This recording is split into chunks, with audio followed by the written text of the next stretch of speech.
mountains east to Thul's Doom. She is to be his. He's evil, a sorcerer who can summon demons. You alone have stood up to their gods. And what are you? Speak! It is said that they are deceivers. They murder people in the night. Steal my daughter back.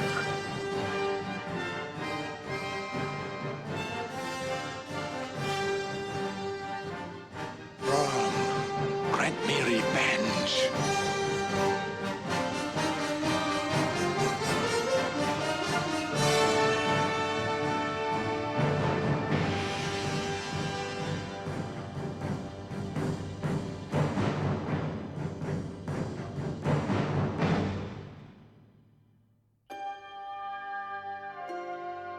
I was operating on my own, and I invited a young fellow named Ed Summer to see an early cut of a film called Pumping Iron.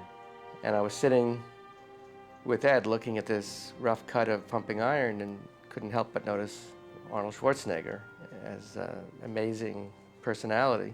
And I said there must be something that would be right for him as a movie vehicle. And Ed immediately turned and said, well, Conan, of course. So he took me to his comic book store and showed me the world of Frank Frazetta and the world of Conan, which at that point I was not familiar with. And that started me on a journey, first to get the rights, and at the same time meeting Arnold, and together we spent close to 5 years trying to get the film set up. When Ed Pressman came to me with the project, I have barely even heard of Conan, because we in Europe were much more familiar with other kind of comic book characters. But then when he sent me the comic books and when he showed me all Robert E. Howard's work and Frank Frazetta's paintings and drawings and his interpretation of the look of Conan, I was fascinated by that and fell in love with the project and with the idea. But then, of course, it was then a long road from 1977 to the time we actually rolled the camera. The first script was written by Ed Summer and by Roy Thomas, who was one of the writers at Marvel Comics. They wrote a very interesting and compelling story that could have been the basis of the movie. And ultimately, what got the project really moving was Oliver's script. I had met Oliver Stone through his agent, Ron Mardigian at William Morris, and he showed me the script for Platoon, which was a remarkable script, and it was evident that he had the talent, and he also had the interest of creating the first Conan movie. The draft I wrote, Conan, the first one, I always undertook it as one of 12. You know, I always thought there'd be like 12 movies, but unfortunately, I feel the producers of the movie misunderstood the real goal, and that they sold it short. And Arnold should have come back every year or 2 years like James Bond and done one. Oliver's script was like Dante's Inferno. It was hell on earth, and it was a remarkable conception of what the Conan movie could be. I had a lot of mutants, a lot of animals. I was into DNA cloning, all that stuff a long time ago. I mean, it made sense, right? I never was able to realize it on film, that vision. I saw armies of 40, 50,000 mutants coming at each other, you know. Oliver always wanted to direct, so we, at one point, had the idea that Oliver would co-direct with a special effects expert named Joe Alves, who had done Jaws. We spent a lot of time talking with different directors. We talked to Alan Parker. We spent a lot of time with Ridley Scott. And I remember being in London, and I think Ridley, or one of the directors we hoped would do it, turned us down, and we were sitting there totally dismayed, not knowing what to do next. We went back to our hotel room that night, and we said, look, Dino De Laurentiis is in London. He's pursuing the rights. He's here at the hotel next door. I get the picture, you know, let's sell out to him now, tonight, and let's have done with it because it's broken our hearts. Said the pressman one day came to see me with the script. He said, Dino, I want to sell this script. What is about? He said, from famous cartoon Conan the Barbarian. I read the script, was a little too violent, but was a great script. Really great script. And then I deal with Ted Pressman and I buy the script. I buy out. And I offer the pitch to, at that time at Universal, to Ned Tannant. He was in charge of production. He loved the script. It was too violent, we needed to do some rewriting. And I said to Ned, Ned, before we do rewriting, I want to choose a director first. We chose John Milius, because he was a good writer, nice director. We did the rewriting with him and he directed the movie.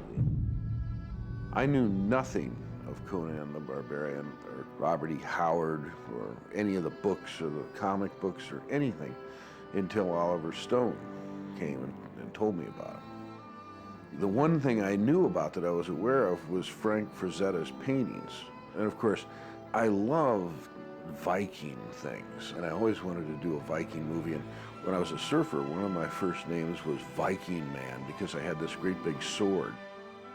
Oliver had already written the script, and I read it and it was really inspirational, probably because it was so insane. And then I saw that I could do a movie that I really wanted to do.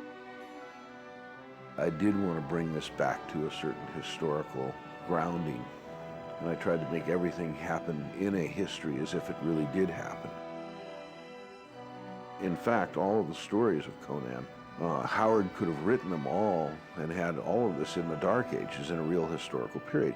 Robert Howard, who's a strange bird from Texas, wrote these great stories, most originating in pulp, I believe.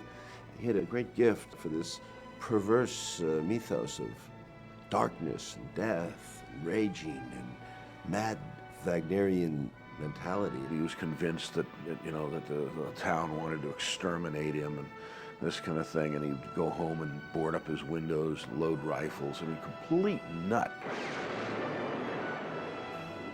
But the best part is he's alone one night, and he feels a shadow overtake him from behind, and he knows that Conan is standing behind him with a large axe, and Conan tells him, just stay there and write. And if you don't do exactly what I'm going to tell you, I'm going to cleave you down the middle. And so he's so terrified because Conan just exudes such power and fear, and he can just see the axe glinting in his peripheral vision, that he just writes all night. And of course, with the coming of dawn, he turns around finally and Conan is gone. So he falls upon the floor completely spent, and he realizes, I only have to sleep for a few hours because then I must fortify myself. For when darkness comes again, so will Conan. And of course, Conan did it. And he wrote almost all of these stories in this very short period of time because Conan was standing over him with an axe. And I've always felt this way myself. When I was working on the original storyline that we were developing, we at the same time brought in a number of artists to try to create the world for ourselves, but also to present what the film would look like to prospective studios. It was such a visual idea in the first place that we needed to project that. And we had a whole tremendous presentation, which Ron Cobb was a very central part of, along with a number of other artists. I started sitting in on some meetings and did some tentative original artwork, kind of starting to visualize the first version of the script, which was very much in the fantasy vein of the Robert Howard novels. With John's massive rewrite, the picture became very action-oriented and less magical, less fantasy, more like an ancient world picture. Everything has a reflection of something that did exist. Nothing is just designed to be fantasy. It has to look like it would really work. Every single cart, every single weapon, everything has to be something that has a practicality and that will work. I was eager to design, and I wanted to be involved in making sure it was just had the right feel. So I just hogged that job entirely and drew up both of the Atlantean sword and Conan's original sword, and supervised the making of them, and in as much as the opening sequence, which I actually directed. On the sword that his father makes in the beginning, it has the great elk antlers and the hooves on the back and all this kind of thing. And then on the blade it says, "Suffer no guilt, ye who wield this in the name of Crom." I love the idea of inventing an architectural style that you couldn't quite identify. That was one of the things I wanted to do. You know, kind of design the snake cult so that all the artifacts all look like they fit together, sort of like corporate logos and things, you know. The symbolism in the picture was actually very important. John saw it that way and I did as well. So we put a lot of time into making sure that they would resonate on the screen and you'd remember them and fear them or get their significance, you know. Conan, what is best in life? To crush your enemies, see them driven before you, and to hear the lamentation of your women. That is good. From the beginning, it was always the idea of putting Arnold, you know. I mean, we thought of other people and none of it really worked. Arnold was already a household word. He was a major celebrity. I remember bringing Arnold in, and Dino had this great desk at the end of this long room, and Arnold walks in and says, "What does such a little man like you need with such a big desk?" You know, typical Arnold. And of course, that freaked Dino out. We had a rather interesting meeting regarding this with Dino, who thought that, you know, no one could understand him. And we said, "But Dino, nobody can understand you." I think what got him was I said, "You know, Dino, if we didn't have Arnold, we'd have to build him." The interesting thing was that when he became enthusiastic about the fact of me being in the movie, he just did everything possible, you know, to make this really extraordinary and big event movie. And he put a lot of money up there with the studios and he had a lot of confidence in it and all that. So it was, from that point on, it was all up to me. Can I follow through? Can I perform up to the expectations that everyone had and all those kind of things? And I, from that point on, took it very seriously.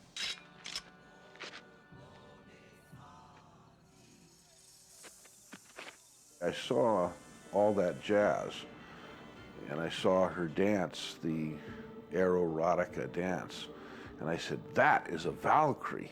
If ever there's been a Valkyrie on Earth, it is that woman. That's a Valkyrie, and we must find who that woman is." I knew nothing about the movie. I knew nothing about the Conan comics. I had no script. I went in there, it was basically a meeting. And John Milius, I remember, said, "Do you want to jump on the end of a tornado and go for a ride?" He's probably the grandest storyteller of all times. So the hours that we spent together was him basically explaining the character and the story. John, to me, working with him for the months we were together, always made me laugh because the characters are the people. And he's looking for the person that is the person. And I think he goes, your face is right, your stature's right, your athletic ability is right. Who are you? I am Subutai, thief and archer. I am Hakenian. We said, this character should be like Jerry Lopez. And he was a very good friend of mine, my surfing buddy and everything, and never acted. And so we read some people. And I remember I read this one kid who was pretty good in some movie, and he read very well. And the agent wanted some ungodly amount of money for him. And so I said, the hell with that. And I read some other people that weren't good, and I said, well, everybody we want, we like them because they kind of remind you of Jerry Lopez. Why don't we just go get Jerry? He'll be able to do it. And so we did. And we tested Jerry, and he tested pretty well. And even Dino was quite surprised. Long before I first read the script, I had been a Robert E. Howard fan and had read most of the Conan books and you know, most of his other stories as well. And when John said he was going to possibly do this project, we spent a lot of time together discussing all the stuff about the historical things that the characters were patterned after and stuff like that. For instance, my character in Conan, Subutai, was patterned after one of Genghis Khan's Mongol generals. So John Milius and I both did quite a bit of reading on the Mongols. Steel isn't strong, boy. Flesh is stronger. I really thought that it would be neat to make him look like a race that had disappeared, to have this great James Earl Jones face and then have these stark blue eyes, you know, and straight hair so that he would really look like he was part of a migration of a race that had died out, some superior kind of early Atlantean type of character. And that's the way he sort of played, like he is the last of his race, you know, and that he knows more than them and everything, but his race is weakening and this other race is coming in. People tend to have fun with villains, and it destroys the credibility. You take Phil Sadoum or Darth Vader, have fun with them. I think it's a big mistake. And what you must do, though, is hire somebody who is essentially a gentle human being, a bear like myself, you know, who I don't represent evil in the media, certainly, but and then have me do that dialogue. They should all drown in lakes of blood. Now they will know why they are afraid of the dark. Now they will learn why they fear the night. I think in John Milius's case with Phil Sadoum, he researched all the evil men of history, and it sort of put them all in one voice. What daring! What outrageousness! What insolence! What arrogance!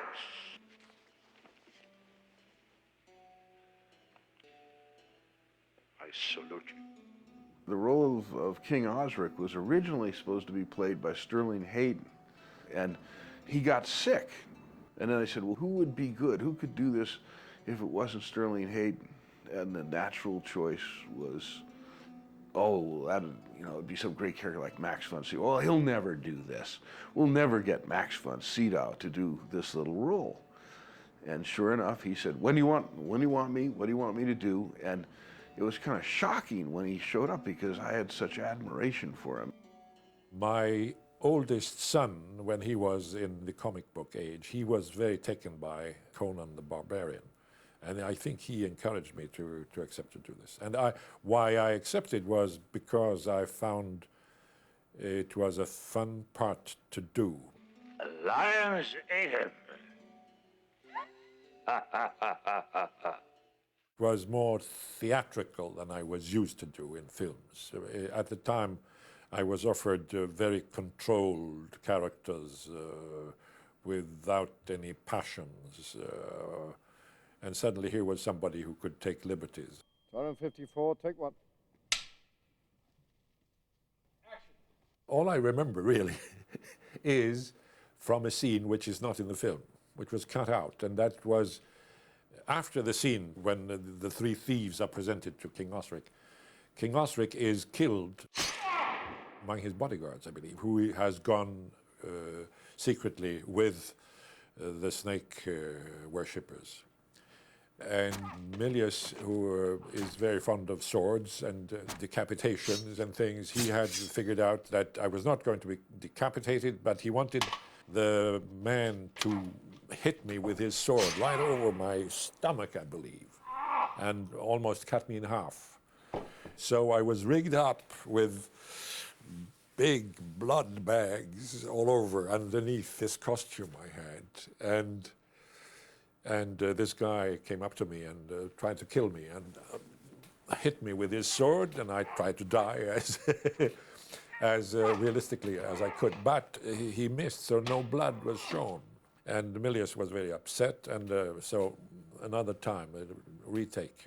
And we did it again, and the same result. It was not as spectacular as he wanted. So again, they put up these blood bags. And finally, he hit the right spot, and I was a fountain of blood. And we all fell into paroxysms of laughter because it was so extraordinary that it was, apparently not usable. So the scene was cut.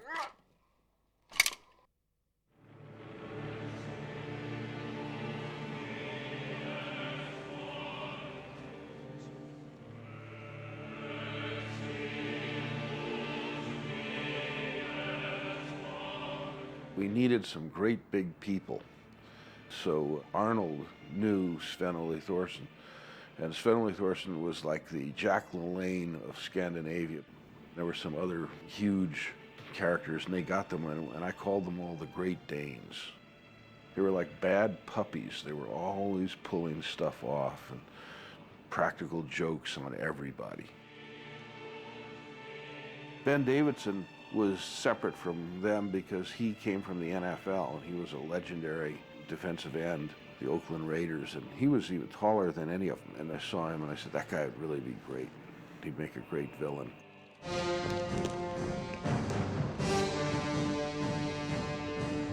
You. I remember this one thing, we were choreographing part of the fight in the orgy chamber. And I says, Ben, take me and throw me against this pillar. And you throw me so hard it cracks the pillar, you know. Then you take your axe and swing it at me. And I duck and it just goes right over my head. Well, he threw me against that pillar so hard that it almost did crack. I mean, practically knocked the wind out of me. And I just could blink and here was the axe coming. I ducked that. Ben never did it at half speed. Ben did everything full speed.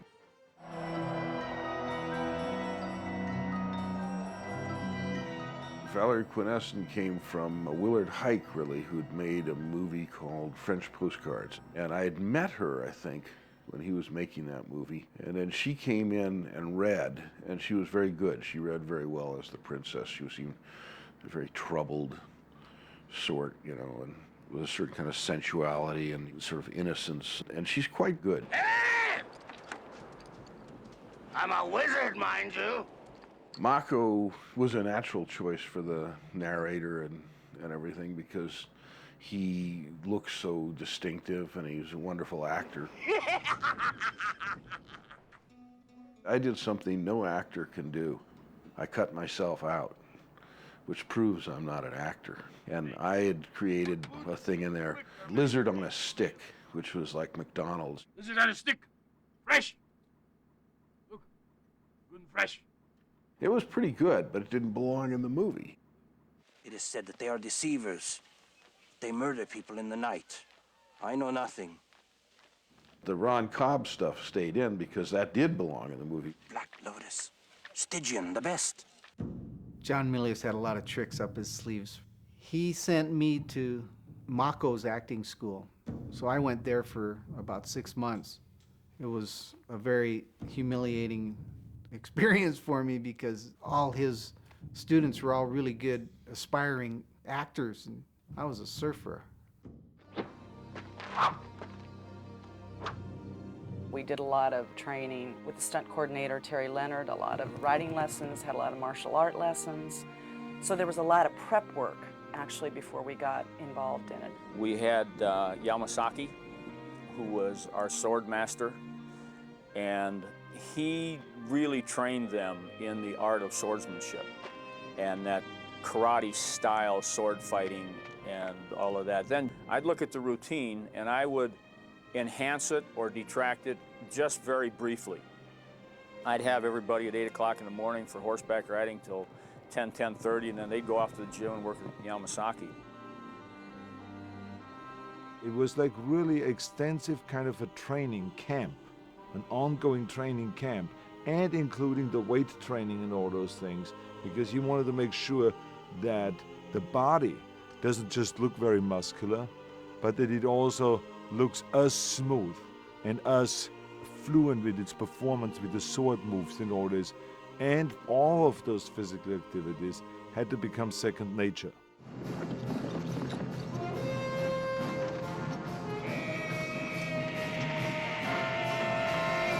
Every fight scene in the movie were approached pretty much the same way, which was that first we read what was on a page, and then we talked to the director and listened to him very carefully of what he would like to see, and add and put other dimensions to that scene that maybe is not on the page, so we could ask questions about the fight scene. Because some fight scenes would involve 20 people at one given time, and everyone is wielding a sword and swinging a sword. Some real swords, and some plastic swords, fiberglass swords, or aluminum swords. So depending on how close one got, this determined on what kind of a sword was used, or how close you were to the camera to make sure that it looks believable. So we always approached those fight scenes like that. We talked about it and all that. Then the stunt coordinator, Terry Leonard, would go out there with us, and he would then choreograph it with the other stuntmen. All the sword sequences were really well laid out by Terry Leonard. You know, he did a stunt there that was unbelievable. He dove out of this, it was like about a 60 or 70 foot fall in this little well. It's one of the scenes where Arnold and Sandal and I sneak into the tower to steal jewels. And she cuts the guard's throat and throws him down the well. And that was Terry Leonard diving down the thing. I couldn't believe he even survived that. He dove into a pile of cardboard boxes. I mean, he's the real old style. You know, nowadays they all use airbags and stuff. The adventures that John Milius and I have been on are really a highlight of my career. And he's been a very, very loyal friend, and that's a very rare commodity in this business today. There's people that I've risked my life for that today they can't remember my name, but John does, and that means a lot to me. That time, my organization do 3, 4, 5 pictures every year. I'm gonna be physically in the back every days in the set for every movie. Then for every movie, I put the producer in charge, and I choose Raffaella, not because she's my daughter, because in the work, I look for the best people. I choose Raffaella because Raffaella was and is one of the best producers in town. The world of Conan was Germany and Eastern Europe. So we went to former Yugoslavia and we started pre-production on the movie there, and we worked there for 3 or 4 months. And then we started getting a little bit concerned about the political situation, and we decided it was probably safer to move the picture out of Yugoslavia, and we moved to Spain. And so we postponed the picture by 6 months. I remember the whole idea was to start in January because we wanted the snow for the big opening scene in the snow. And of course, as usual, it did not snow. So we started putting this fake snow on the ground and all that, and then we eventually went up there to shoot, and finally it did snow right when we needed it.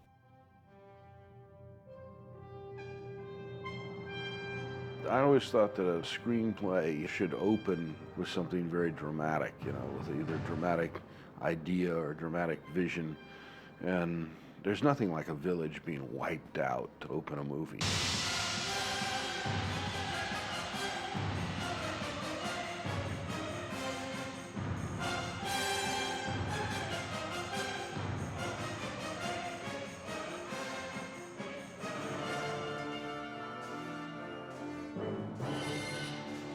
First thing I asked John is, what is the Wheel of Pain supposed to be? Is it just a big mean thing out in the middle of nowhere to torture little kids?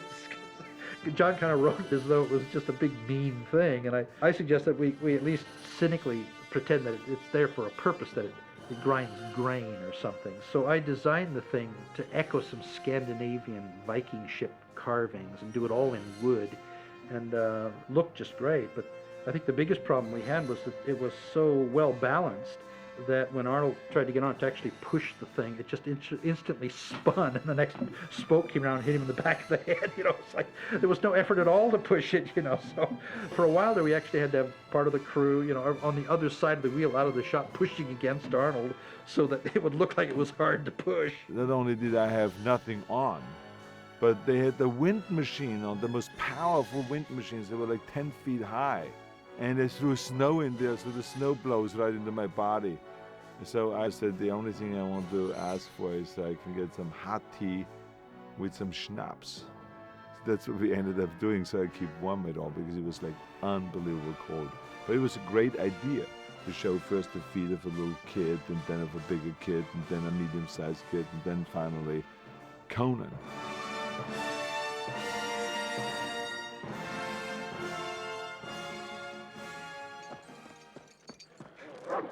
The first couple days of shooting were kind of anticlimactic because the training had been so intense that by the time we got to really shooting, it was pretty easy, you know. Arnold tells a story about the wolves really chasing him, and they really were, because I don't think those dogs were very well trained. They attacked their own master several times while we were there. So we did the scene, and they ran. And the first time we shot it without those wolves, and the second time we shot it with it.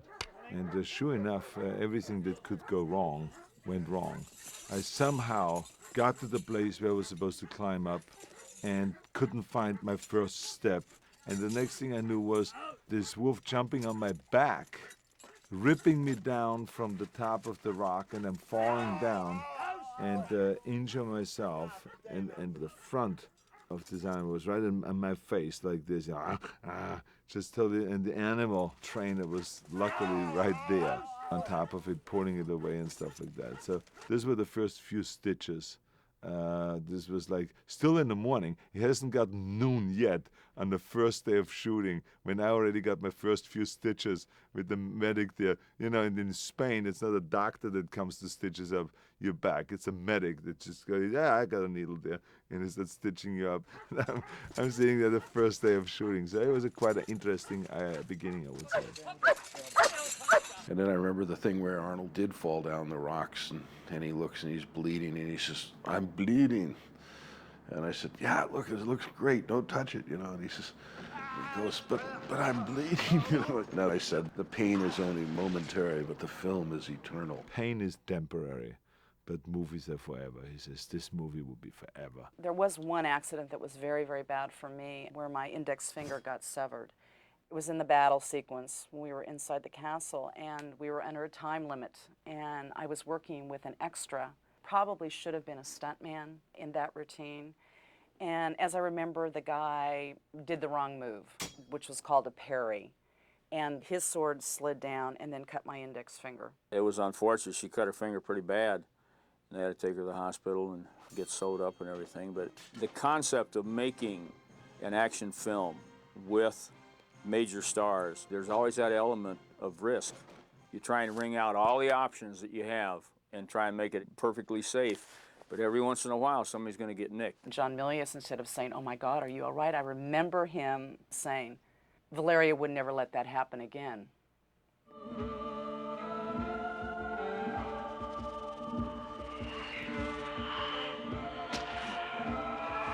In those days, you did not have the visual effects. You could not go and through a computer create the snake and have me maybe fight against nothing and then the snake in later on. Things that we do today.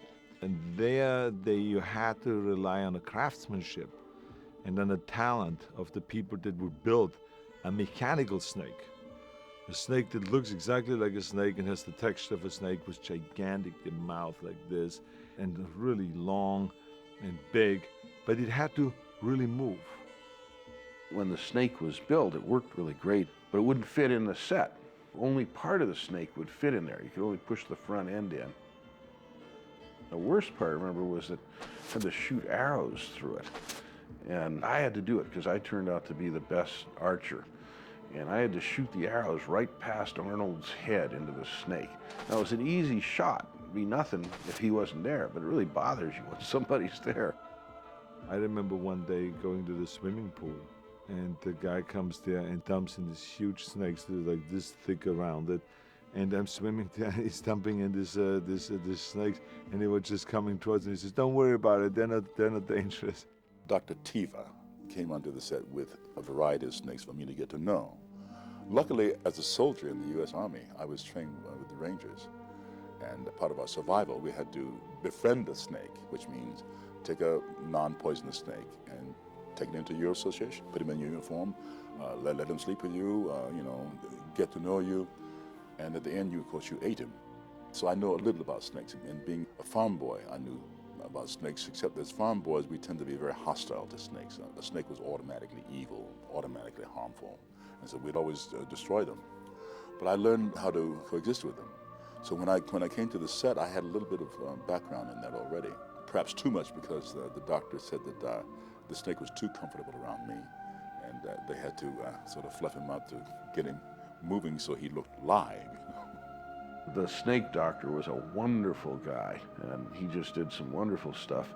And he was a really interesting character. He had these beautiful girls that would attend to him, and they would go and get the snakes and bring the snakes to him. And he would give everybody a snake. Everybody had their snake, and he said, "I can't stand how human beings don't trust and like snakes," because he loves snakes. So he gave me my own boa constrictor, and I'd wrap it around my neck, and I'd leave it there all day, and I was trying to get used to it. And of course, it got used to me, but I never kind of really got used to it. I guess Thulsa Doom's metamorphosis into the snake is best taken for granted. In other words, it's best not explained. It is mythology. And any more than you need to explain the unicorn or the satyr, you don't explain Thulsa snake. The idea of him turning into a snake was really kind of that he has powers, that he can transmute into a snake because he is the head of the snake cult. The way he changes into a snake was we just made a very, very good mask of him, and then we simply put a snake head armature behind it and just pushed it out. We did have a mechanical snake that comes out of his neck and starts to slither down, and then we made a very good miniature with a very big snake.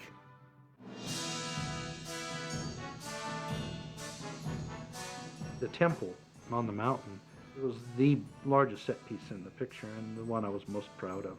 We worked on the design of that for a long time. I found the mountain, surveyed it, and we got it up as high as we could. John wanted it even higher, but it was going to be almost impossible. It was a big outdoor set. It had to be reinforced to hold 1,500 extras.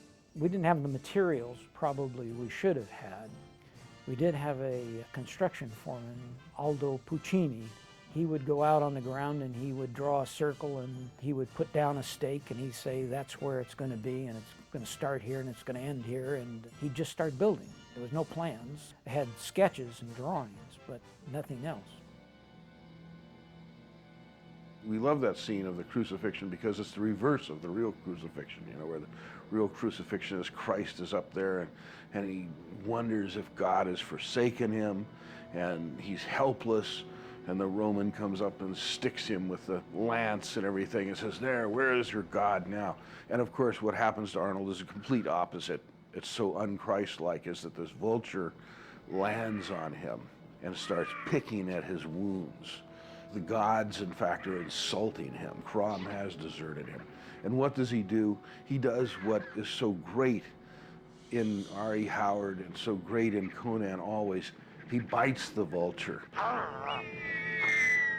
He has nothing left but his teeth, and he bites the vulture and kills it and spits it out in defiance. There was actually a real vulture leaning over to me, but then pulling back, and then we picked it up by putting this vulture that just died mysteriously, and I bit into that neck. And the reason why I remembered it very carefully was because right after that, the medics always ran up to me and gave me something to gargle with because of the danger of getting really, really sick because of this being still a real thing, you know, except it was now stuffed and all that, but I mean, just very primitively done. He said you were a wizard.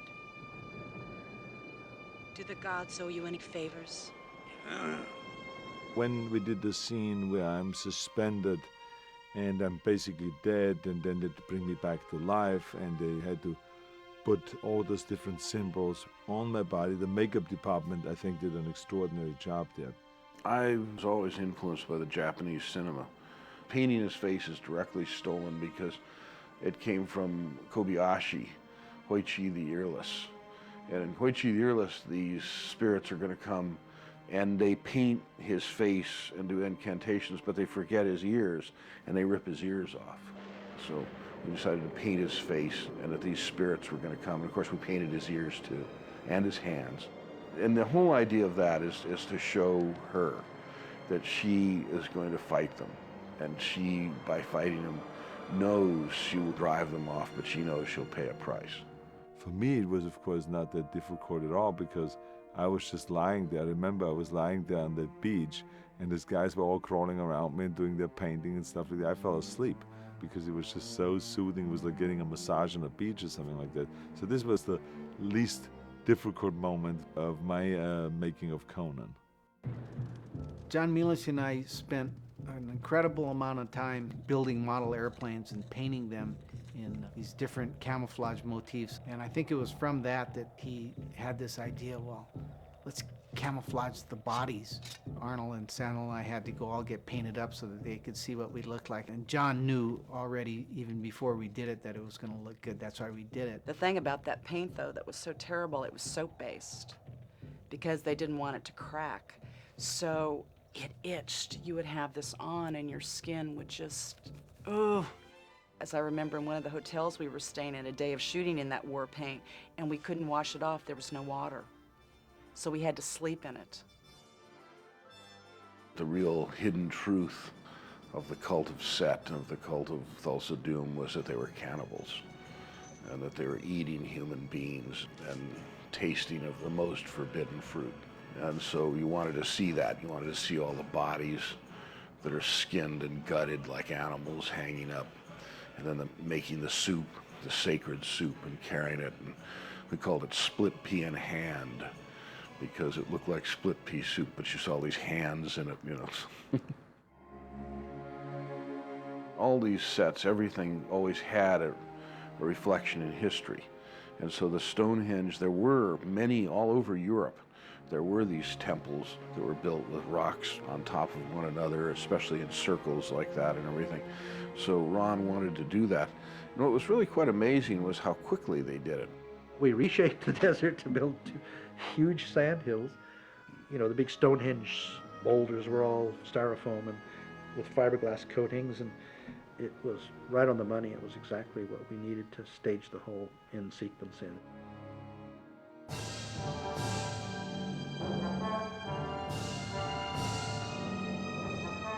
The one trap is really good, you know, where you see him building that, and it really works because you see his helmet and you see him hit it with the hammer, which sets the whole thing off, and then it swings around and skewers him.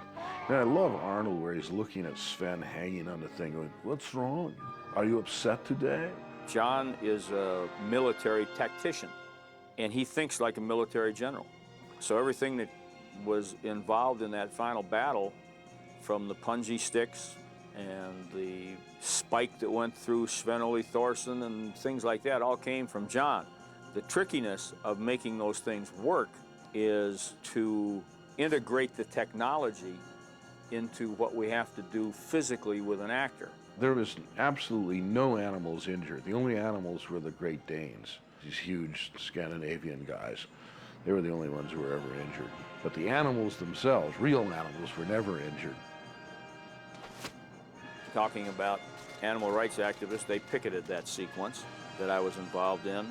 It looked supposedly so real to the animal rights people that they questioned the truth of the stunt. And they thought that this horse had gone through these punji sticks that were used in Vietnam. And they talked to John about this. And I think John's answer to those people was very succinct. He said, "Ladies and gentlemen, did you see a stuntman falling through those sticks prior to the horse going through them? When that horse fell down the hill, there was a stuntman ahead of the horse. Do you think the stuntman died? No. Well, the horse didn't die either. They were made out of rubber." The violence in Conan fits. There's no gratuitous violence. There's no making fun of violence. To me, violence is really repugnant when it cheapens human life. One of the things that was very good about Conan as compared to other comic book characters is that Conan could be hurt. Conan was mortal, you know. Conan didn't come through these fights unscarred, either physically or mentally.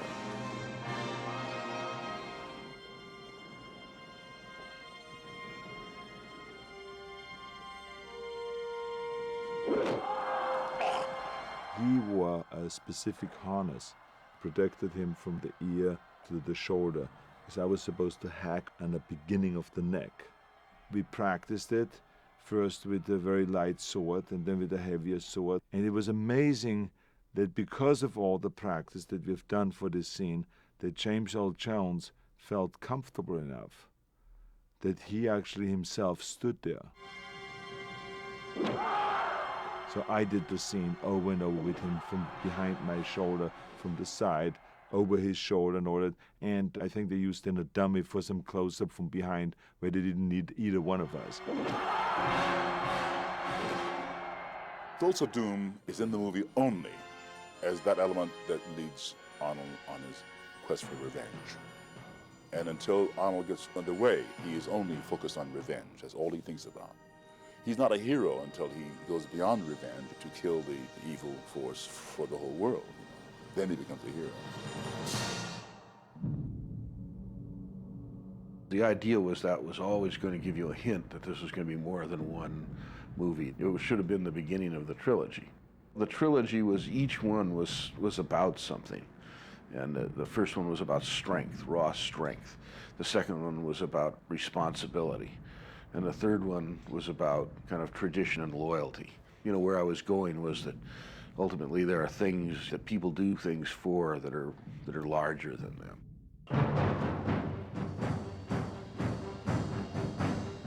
John wanted Basil to do the score from the very beginning. And we had some discussions with Dino and some of the other people about having Ennio Morricone do it. But John insisted that it was something that Basil could do. From the time that I was set to write the music from Conan until I recorded it was probably a period of a year. At that point, before John went off to Spain to start shooting, he had requested that I come up with several thematic concepts for the film. And these aren't finished pieces of music by any stretch of the imagination. Sometimes there are no more than 8 measures of music, a melody, a phrase. So he had the probably four major themes of the film, which he took off when he started shooting. Conan, however, had some very serious requirements in that you're dealing with prehistory. John always envisioned this thing taking place 10,000 years before recorded history. So what does that mean musically? So we explored the concepts of, we'll use antique instruments. But then we realized that isn't even far enough back. Medieval is, fairly modern compared to Conan. He knew he wanted it to be operatic. There was no question in his mind that because there was so little dialogue, that the music really had to carry a lot of the story. The Wheel of Pain sequence, basically I knew that we should incorporate a lot of metallic sounds and try to get some strange sense of another world. So I think we had a couple of chains and things like that going on.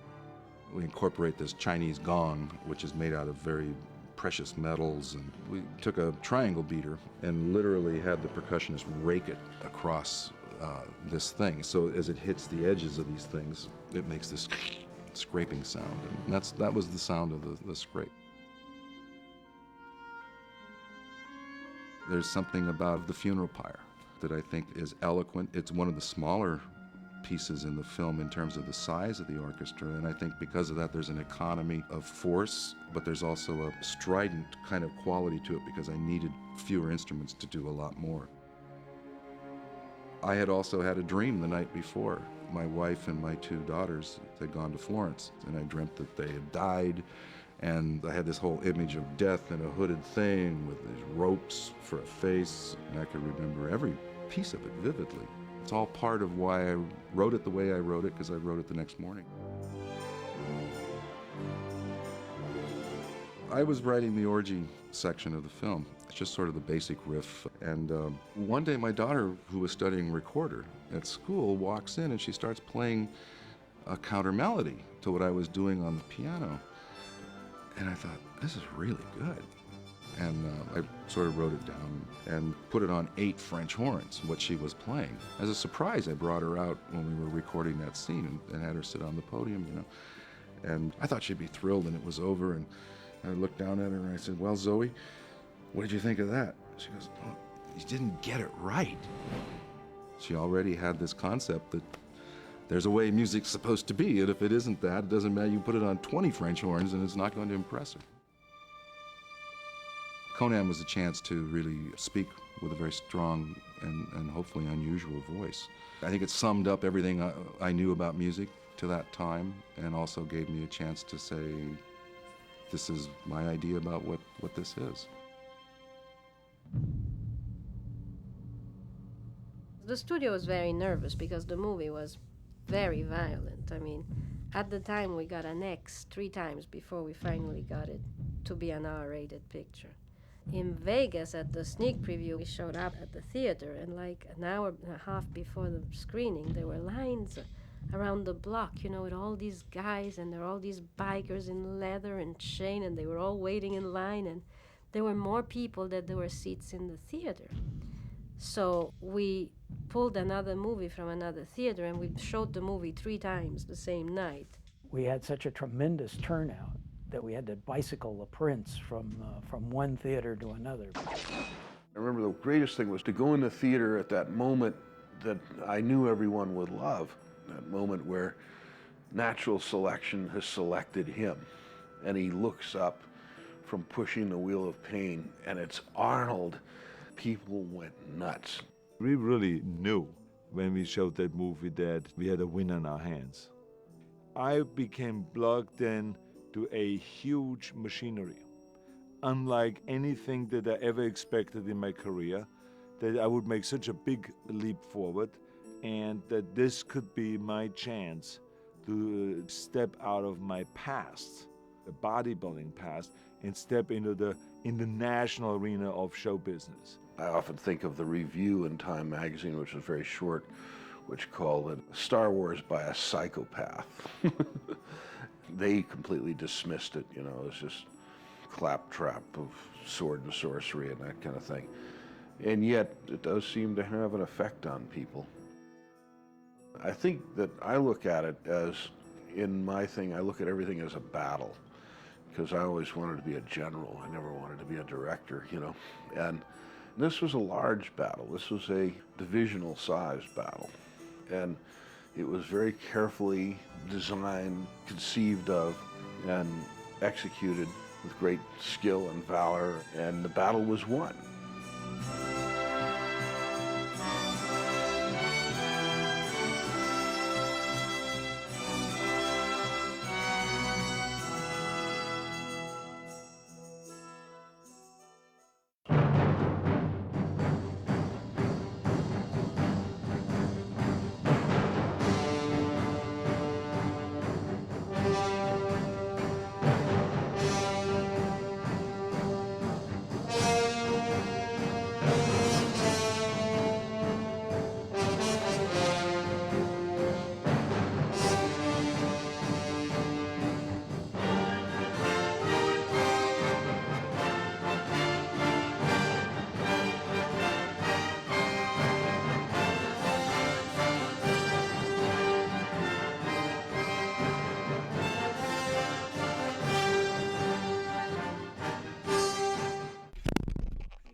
Thank you. So it just shows this is the show that business. even when you work on a documentary about the making of Conan, there's injuries and danger involved. It never stops.